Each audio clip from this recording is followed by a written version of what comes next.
and welcome to another episode of Retrostalgia. I am the Bean, and today I want to get serious. I want to talk to you about a series of games that I used to play as a kid that kept me entertained for generations, over 3 generations of Nintendo consoles.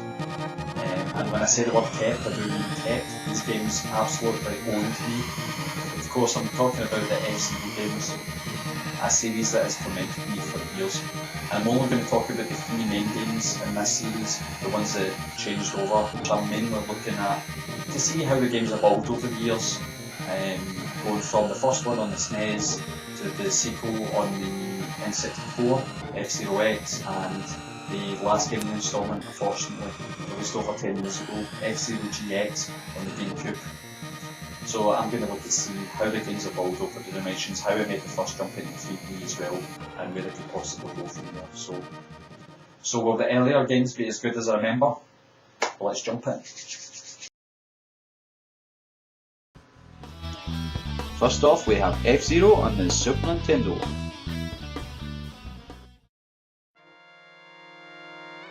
This was one of the first racing games that I was actually good at back in the day. Well, one that I could actually play decent at least. One of the first things you'll notice about the game is the music. There's no intro cutscene or animation, just the game title shows up and the title music that accompanies it.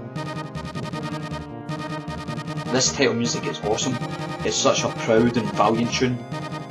I used to do this little thing when I was a kid. Every time I heard this tune, I would stand up and pretend I was saluting the game as if it was some kind of proud army song or something. Who am I kidding, I still do it. But in any case, it gives you the impression that you're in for something special. So to anyone that didn't bother with F-Zero, what is it, you may ask? Well, it's a racing game set in the future. A future where the viewing masses have gone crazy and demand more shocking entertainment.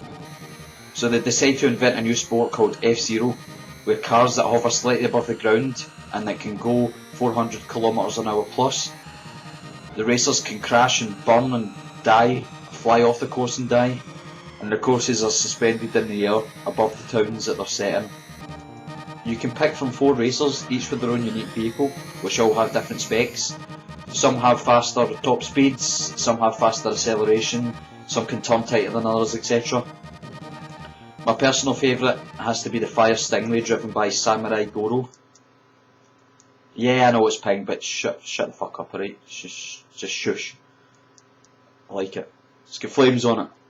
Okay, so now that we have the basics covered, what is the actual game like? Well, back in the day, this game blew people's minds. It certainly blew mine. Personally, I had never seen a game move this fast before. And not just fast, but smooth as well. This was thanks mostly to Nintendo's now infamous Mode 7. This was a little trick Nintendo had up their sleeve with the SNES that meant it could render 3D landscapes that literally changed the way games behaved, and it's what made F-Zero what it is. Racing games before this all mostly acted the same way. The track would just scroll towards you like unrolling toilet paper with the track drawn on it. Don't get me wrong, this works when done well in games like Outrun, but this Mode 7 and what it done for Nintendo with F-Zero, even Mario Kart used it, it just changed the game. The track was just there, and you had to get around it. So anyway, the point being that this game was completely different to any racing game I'd played before it. The controls are tight and responsive. You have accelerate, air brake, boost. The shoulder buttons can be used to turn tighter around corners.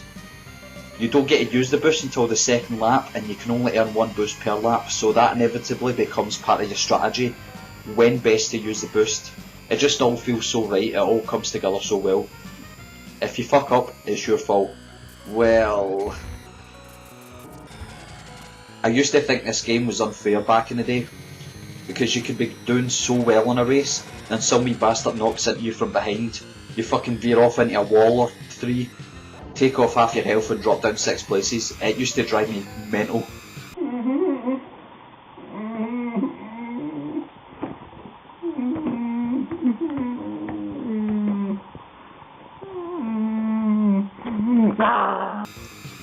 Therein lies the genius of the game though.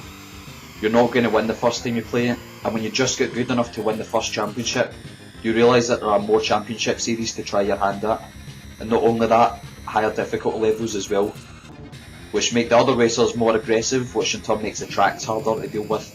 The tracks don't physically change as such unless you choose one of the higher classes like Queen or King. What you then get is modified versions of the earlier tracks, which add in jumps, some tighter turns, in most cases more turns, and in some cases mines. Each race consists of 5 laps, with each lap meaning you have to place over a certain position to progress. All these little things add up to make a rectum clenching experience, which does not end until you pass the finish line. That's if you pass the finish line. You have a health bar. You can take quite a bit of damage, and there are pits at certain parts of the track where you will be held by this big mental healing spaceship. But take too many hits and eventually your ship will start to lose power, slowing it down. It won't go as fast as it should be able to, and eventually any more hits after that usually results in this. The first time I seen this happen, I fucking shit myself.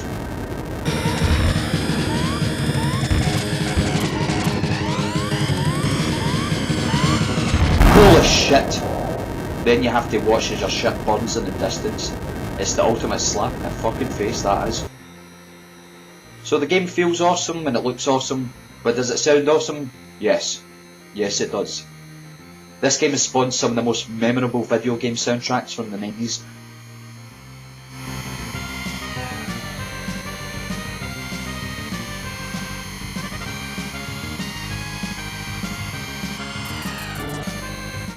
The sound of the vehicles are awesome as well. When you're doing particularly well on a track, you can hear your ship struggling to get that last extra bit of speed when it's near its top end. The other ships get louder and quieter as you approach and get further away from them. It all sounds so sweet.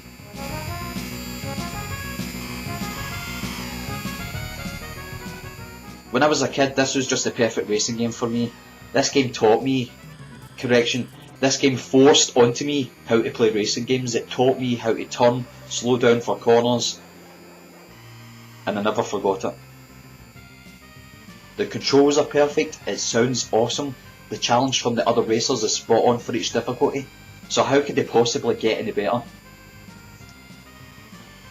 Fast forward 7 years and on to the next generation of consoles, namely the Nintendo 64. We finally get a fully fledged sequel to F-Zero in the form of F-Zero X. This was also the series' first full step up into 3D, no Mode 7 trickery here. So how has this game evolved from the first F-Zero? Well, let's slap it in and take a look.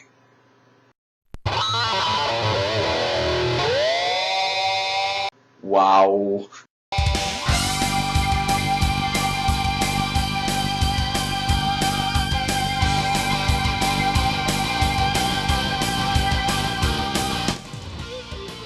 Okay, well as you can tell they've upped the ante with the soundtrack, going for a mix of glam rock and metal tunes.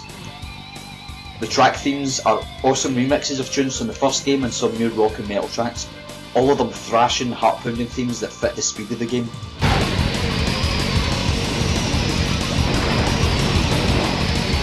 Have a quick listen to Mute City theme from the first game.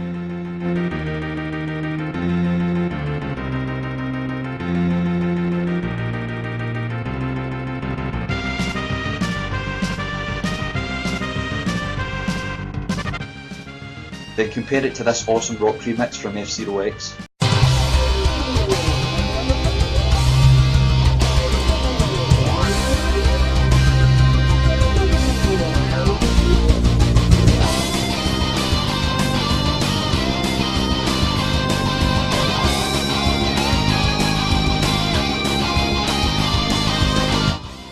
My favourite track by far has to be a song called Dream Chaser. It starts off slow but then goes into this amazingly fast paced guitar licking fucking godlike guitar riff. When you're in the middle of a race, pushing up a few places, making epic tight turns, boosting past other racers, this track just put your mind in the zone. You are going to win this race.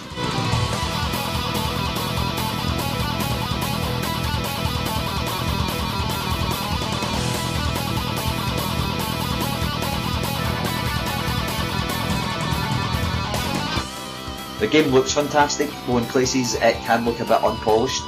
The ships look a bit too polygonal, the backgrounds aren't as detailed as the last game, and in places the textures look a bit pish. But there's good reason for that. When they were making this game, they wanted to push what the N64 can do and also make F-Zero X the pinnacle in what racing games should be. So they decided, instead of just having 4 main ships and other generic ships on the track, they made 30 unique characters, each with their own unique ship, and have them all race on the one track at the same time. This meant that they had to lower some of the graphics elsewhere, thus meaning the blocky looking ships and lackluster textures. But here's the thing, this game runs at a constant 60 frames per second, and at the speed you're going to be going, you won't have time to notice any of this. Anyhow, you really should have your eyes on the road. They also added in a series called X Cup. Choosing this race class basically is a random track generator. 5 completely unique tracks every single time. Chances are if you play this mode, you will be racing on a track no one else has ever raced on.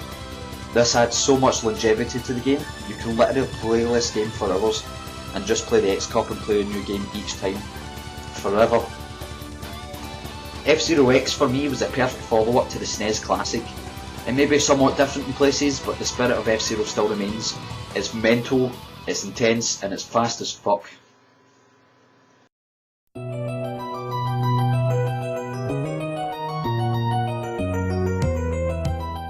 So basically, I said I was going to focus on all the console releases, the main sequels to F-Zero. I've got the first one and the second one, which was the sequel, direct sequel to it on the N64, which was its first jump to 3D. So at that point I was thinking, how can they get any better than that? Yeah. But unfortunately I don't have a copy of the GameCube version to play it. I have played it before, I used to have it, but I can't find anything. It's too expensive to get online, and it's very rare now. It's not majorly expensive, but like just slightly getting out of your wallet range. So you hear that? Is that the door? What is that? It's a package! It's a package! It's a package! What's that? Games! Open that package! It's a game! Let's play F-Zero GX on the GameCube! Yes! Thank you, Retro Gods!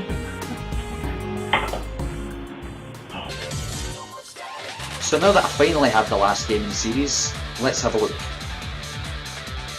So the original game was mainly 2D using the SNES's 3D capabilities.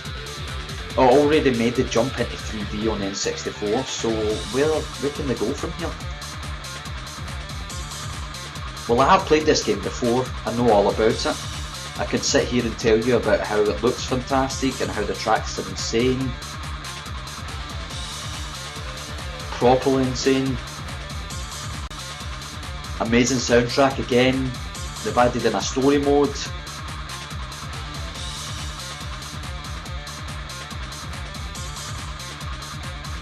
You earn tickets to either unlock more chapters in story mode, or you can buy vehicle parts and you can build your own racer. But I don't want to go on too much about this game, to be honest. Words can do this game no justice.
Why? That's great!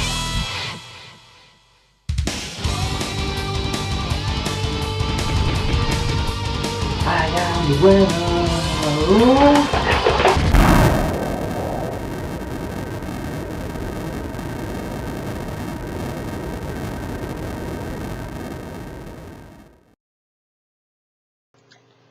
Hey guys, this is Benoit. Thanks for watching my video. Very much appreciated.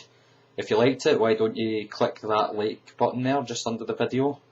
Also, give me a subscribe if you want to see more. And if you're into retro games as much as I am, go and say hello to the guys at GamesYouLove.com. Share your passion for gaming with them and unlock gaming memories from the past. Literally, just go onto the website, it's full of tons of retro shit. I could spend hours on it, literally, if I wasn't editing videos and stuff.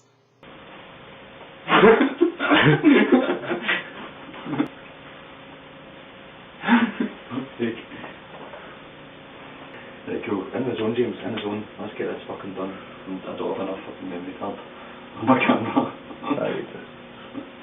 But everything will go.